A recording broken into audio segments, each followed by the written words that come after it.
Okay, so on the left hand side here, we have a derived identity, which is this right here. So let's go ahead and start by simplifying that.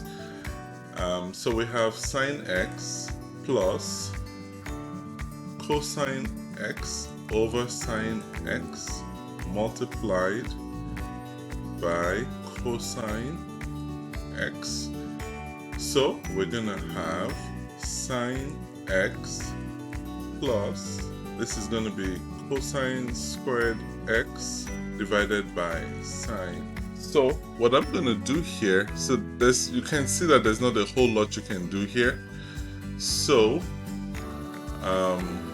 what's the best way to go about this? So we can say that sine squared x plus cosine squared x equal to 1.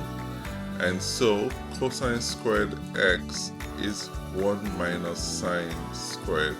Or we can just go ahead and do this right here. This is another option. So we can simplify this if we don't want to go down this route. This would probably take us down a rabbit hole that would take forever to get out of. So what we can do here is do a cross product right here and a cross product right here and then cross this way. So this is going to give us sine squared x. So we multiply this sine x that way, okay, and then we multiply 1 by cosine squared x plus cosine squared x divided by sine x.